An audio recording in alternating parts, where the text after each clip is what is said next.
The Paperclip Murders, Chapter 20. An Angel All the Way. The exit led to the roof, and when I got there it was much as I'd expected. The wind blew across the rooftop with just the right touch of foreboding. The sky was gray and moody, and there was the unmistakable feeling that permeated the air, a sense of dread which could only be described as the feeling that everything was about to go straight to hell. Uncannily, it was like most weddings I've attended. Samantha was standing on the other side of the roof from me, looking like a cornered tigress.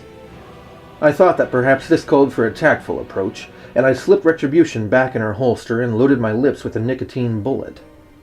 I took a step towards her and she called out, Don't you come near me!" Her eyes were wild. Her breath came in quick gasps from the run, and she was altogether the most beautiful thing I had seen since 7 a.m. I responded with, "Don't do anything rash, doll. It's over. I know what they did to you, Samantha. I know it. And if it were up to me, I'd call it good and buy you a drink. But it ain't up to me. It's up to Lady Justice, and she's made last call before we got up here." I took another step, hands raised slightly, and she flinched and took a step backwards. I continued. "Hennessy and Brock, they got what was coming to them, far as I'm concerned. But Woodchuck? He was just in the wrong time at the wrong place. Hurting him would make about as much sense as slapping a bunny across the face a few dozen times." Samantha backed further away, hands held out protectively in front of her. If I could just get my cuffs on her. "You don't understand. No one can. What they did, men like that can only be stopped one way." I got it. I really did. She could have screamed her head off, got the papers and the police involved, but Hennessy and Brock had money, and they worked for Pillar and Pillar. Of course they would make the charges go away. And for her to have to relive that, to have to tell people in court what kind of terrible things were done to her, to have defense lawyers blame her and accuse her for being the victim. I got angry all over again.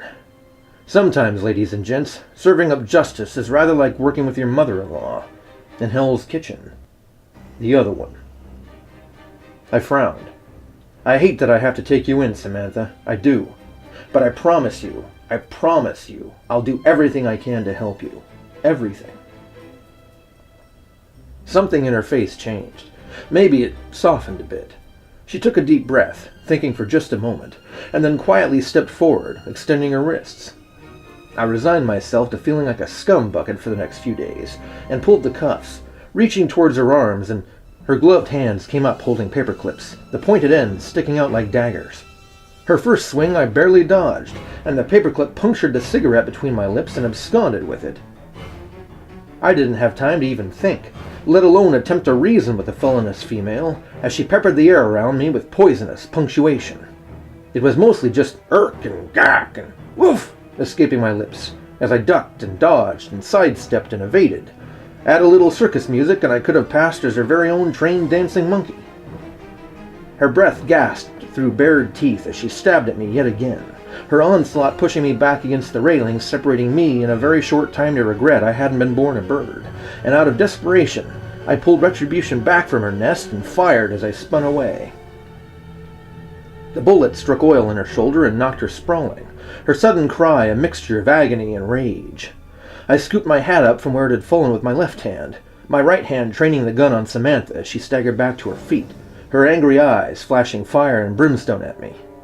She held her shoulder with the other hand, and the fight appeared to go out of her. "Dadgummit, woman!" I growled in frustration through my teeth, my heart climbing back into my chest. "Don't make me—" I never finished that sentence. It was as if the sun had shone through the darkest of clouds and illuminated the spot in between us, and revealed the ugliest of elephants hiding naked in a corner. I could see the hurt in her eyes, the desperation. I could see the calculations she was making, the realizations that she would go to jail, to prison, that she would be forever branded something other than the most broken of victims. My gun lowered by itself, and without even thinking I extended my other hand towards her, words lost in the jumble of blue and gray, the colors of the sky between us. I could only hope that however silently it screamed, she could hear my plea, read my offer of help. I got out only a "don't," and then like a gazelle, she slipped one leg over the railing, effortlessly, followed it with the other, and backed out into space. Those eyes stayed on me, somehow, even while the rest of her disappeared like a terrible magician's trick. My motor reflexes took over and propelled me to the edge, in some semblance of a copycat jumper, without the conviction. She was an angel, all the way down. Epilogue. A week later, I had finished typing up a complete expense report to give to Woodchuck's secretary. Woodchuck, for his part, played the role of gracious victim to an absolute T, including giving his would-be killer a funeral to die for, if you'll pardon the expression, and making a substantial donation in her name to a charity that helped female victims of abuse.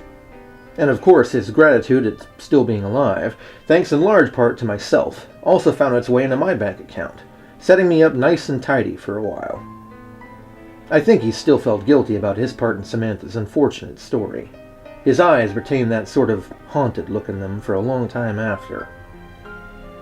Brock's widowed wife was let out of the hoosegow without any further issue, and though she struggled internally with her unresolved feelings about her husband, as far as I know, she got herself back on track.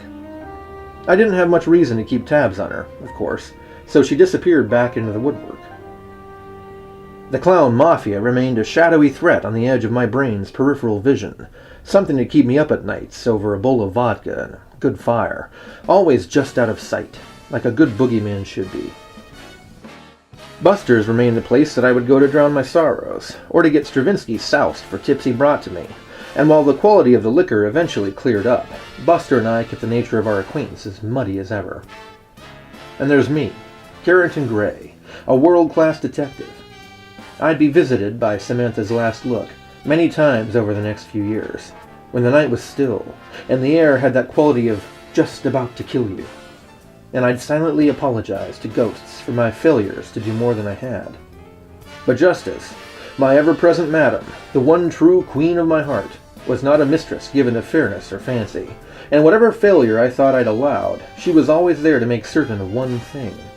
Whatever the motive, eventually everyone paid her in full. Until next time, ladies and gents, keep your noses clean.